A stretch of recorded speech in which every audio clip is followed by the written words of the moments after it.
और फिर जब उसके बाल बनाने लगता है तब अपनी बेटी से पूछता है कि आज मेरी बेटी को किस तरह का हेयर स्टाइल चाहिए, जिसपे उसकी बेटी कहती है कि डैड जिस तरह का आप बना मुझे वो सभी अच्छे लगते हैं। तो ये सुन के कहता है कि ठीक है मैं 3 नंबर स्टाइल बना रहा हूँ। ठीक है कि वो उसे हेयर स्टाइल बना देता है। अब वो बहुत क्यूट लग रही थी। अब जब वो उसको स्कूल छोड़ने के लिए जाने लगा तो दूसरी तरफ से जोंगसू भी निकल आती है अपनी बेटी को लेकर। अब जैसे ही लिफ्ट नीचे आती है तो जोंगसू भी अपने बेटे को लेके बाहर ही खड़ी हुई थी, तो उसे यू के साथ ही भेज देती है। तो वही हम 3 आंटियों को देखते हैं जो कि पहले से यू के आने का वेट कर रही थी, क्योंकि वो इतना ज्यादा हैंडसम जो होता है। अब जैसे ही वो वहाँ पर आता है तो वो आंटी अपने लास्ट टचअप जो होता है ना वो करने लगती है अपनी बाल वगैरह और सही करके, और वो ये सब यू को दिखाने के लिए कर रही थी। अब यू रास्ते में जिन जिन लोगों को जानते हैं उन सबसे ग्रीट करके आ रहा होता है, तो वो उनसे भी ग्रीट करता है क्योंकि वो पहले से ही यू से ग्रीट कर रही थी। अब जब आगे थोड़ा वो एक बच्चे की मॉम के पास जाता है तब उस बच्चे की जो मॉम थी उसे एक बॉल लगने वाली थी, पर बॉल लगने से पहले ही वो उन्हें बचा लेता है। तो इसी तरह यू की बहुत सारी फैंस थी, यहाँ तक कि आंटियां और आंटियों के साथ साथ छोटी सी बच्चियां भी। वह जिसके बाद हमें ड्रामे का एक और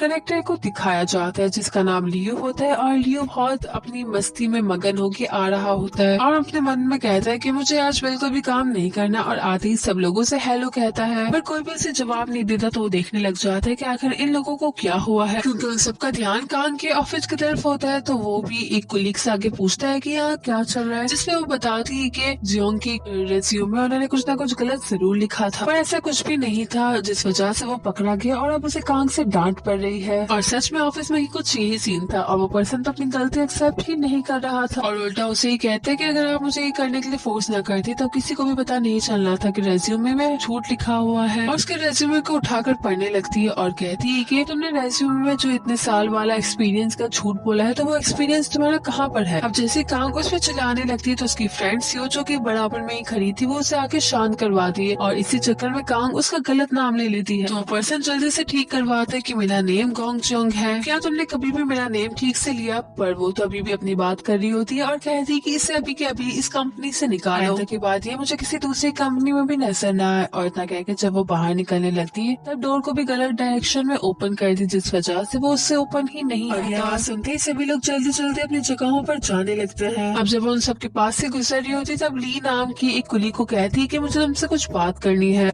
ये भी चुप करके ऑफिस में पहुंच गया था, और वहाँ आने के बाद अपने बैग को सोफे पे फेंकता है और बड़े आराम से वहाँ पे बैठ। तो वो उससे कहती है कि ये काम मैंने तुम्हें करने के लिए दिया था ना, तुमने क्यों ये काम ठीक से नहीं किया। उसके काम में करेक्शन करनी चाहिए थी, जिसपे वो कहता है कि तुम्हें पता है ना कि मुझे ये सब काम करना बिल्कुल भी पसंद नहीं है, तो तुम फिर मुझे ये काम क्यों दे देती हो। मैंने तो चाहा था कि वो अपना फ्रीडम एंजॉय कर ले, पर इतना एंजॉय करे ये तो मैंने कभी सोचा भी नहीं था। वो तो अपनी गलती को मानने के लिए तैयार नहीं होता, जिसपे कांग कहती है कि तुम्हें हायर करने में मेरा सबसे गलत डिसीजन था। इतना कह के वो वहाँ से जाने लगी थी, पर ली तो कांग के सामने आकर उससे कहता है कि तुम्हें मुझे रखने की वजह से इन्वेस्टमेंट मिली और मुझे तुम्हें इन्वेस्टमेंट देने की वजह से फ्रीडम। अब उसकी बात सुन के कांग तो चुपचाप वहाँ से चली जाती है, और उसके जाने के बाद वो भी मजे से सोफे पे बैठ जाता है। अब कांग जब अपना काम कर रही थी तब पेपर की वजह से उसके फिंगर पे कट लग जाते, तब उसकी फ्रेंड सू उसके पास आती है और कहती है कि क्या हुआ, आज फिर अपने फिंगर पे कट लगा लिया, आज को तो दिन ही बुरा है, कोई भी काम ठीक से नहीं हो रहा। और इतना कह के वो उसे फुल मंथ का जो सेल्स का था ना सीन वो बता के वहाँ से चली जाती है। और काम के दौरान उसे यू का कार्ड भी नजर आता है, तो उसके कार्ड को उठा के वो डस्टबिन में फेंक देती है और कहती है कि ये सब कुछ उसी की वजह से हो रहा है। तो वही हम यू को देखते हैं जो कि अपने ऑफिस में बैठ के काम कर रहा होता है। तब मिस्टर सॉन्ग के इशारे में एक कुलीग यू के पास आके उसे कहता है कि मिस्टर सॉन्ग चाहते हैं कि मीटिंग की सारी प्रिपरेशंस तुम खुद करो। तो ये सुनते ही वो मिस्टर सॉन्ग की तरफ देखने लगता है, और उसके देखते ही मिस्टर सॉन्ग तो उससे अपनी नजरें चुराने लगे। अब ये सब कुछ देखने के बाद वो कर भी कह सकता था, इसलिए वो चुपचाप उस फाइल को पकड़ता है और कॉपी करवाने के लिए वहाँ से ले जाता है, क्योंकि ऑब्वियसली मीटिंग में सबके लिए अलग अलग कॉपीज की जरूरत थी ना। अब जब वो सारी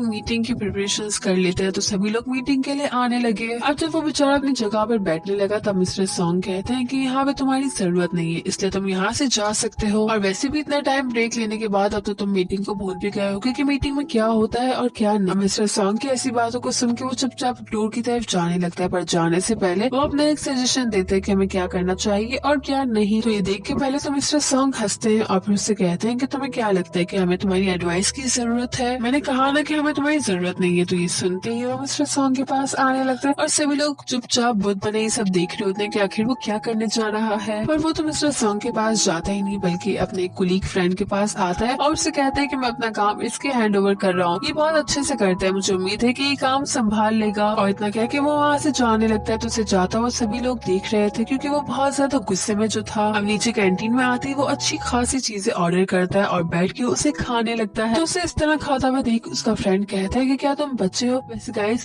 पर्सनली मैं भी जब टेंशन में होती हूँ ना तब मुझे भी होता है कि मैं बहुत कुछ खा लूं बस। तो वो चिढ़ के अपने फ्रेंड को कहता है कि तू अपना देख। जिस पे वो कहता है कि यार मैंने भी स्मोकिंग छोड़ दी क्योंकि मैं शादी करना चाहता हूँ। तो उसकी ये बात सुन के यूं कहता है कि ओ ये तो बड़ी बात है, तुम मैच्योर हो गए हो। तो वो कहता है कि हाँ बिल्कुल, तुम्हारी तो छोटी सी एज में शादी भी हो गई, तुम्हारी एक बेटी भी है और तो और उसके बाद तुम्हें प्रमोशन भी मिल गया। हर एक चीज तुम्हें पहले पहले क्यों मिल रही, कहीं यहाँ से भी तुम सबसे पहले डिजाइन ना दे दो। वो उसकी ये बात सुन के चुप हो जाता है और फिर उससे कहता है कि मैं डिजाइन करने वाला हूँ। और इतना कह के वो वहाँ से जाने लगता है। उसकी पॉकेट में रेजिग्नेशन लेटर होते हैं पर वो उससे निकल नहीं रहा था। तो वो रुक के अपने फ्रेंड से कहता है कि क्या तुम मुझे रोकोगे नहीं? जिसपे उसका फ्रेंड कहता है कि याद करो तुम्हें बियोल की ट्यूशन फी देनी है, उसकी ग्रैनी को पे करना है और तुम्हें ये देना है वो देना है। और इसी तरह वो उसे काफी लंबी लिस्ट याद करवा देता है जिसे सुन के वो चुपचाप ऑफिस में फिर से अपनी जगह पर आकर बैठ जाता है। अब जैसे ही यू को मिस्टर यांग नजर आते हैं वो जल्दी से उठ के उनके पास जाने लगता है। वो किसी से कॉल पे बात कर रहे थे और वो और कोई नहीं बल्कि कांग ही थी। तो वो यू को देख के कहते हैं कि मैं तुमसे बाद में बात करता हूँ और इतना कह के वो कॉल को रख देते हैं। फिर यू से कहते हैं कि क्या हुआ, कोई काम है क्या? एक्चुअली ना मैं किसी काम में फंसा हुआ हूँ इसलिए मुझे भी जाना है। और सॉरी कह के मिस्टर यांग यहाँ से चले जाते हैं। तो वो भी चुपचाप उन्हें यहाँ से जाने देता है। अब मिस्टर यांग को दिखाया जाता है जो कि किसी से मिलने के लिए आए थे और वो जिस लड़की से मिलने के लिए आए थे उसके शूज भी दिखाए जाते हैं। और सेम ऐसे शूज याद है ना किसके पास थे? ऑब्वियसली कैंग के पास। वही हम कैंग को देखते हैं जो कि अभी तक बैठ के अपना काम कर रही थी, जिसपे सूज से आके पूछती है कि तुम अभी तक अपना काम कर रही हो, तुम्हें कुछ खाना पीना भी चाहिए? जिसपे वो कहती है कि मुझे भूख नहीं लगी। तो उसके कॉफी के कप को देख के पूछती है कि अब तक तुमने कितनी कप कॉफी पी ली, इसीलिए तो तुम्हें भूख नहीं लग रही। और इतना कह के वो उसे कुछ खिलाने के लिए बाहर ले आई थी। तो वो उससे पूछती है कि तुम मुझे खाने के लिए इतना फोर्स क्यों कर रही हो? जिसपे वो कहती है कि मैं ना बस अपनी सीईओ को जिंदा रखना चाहती हूँ।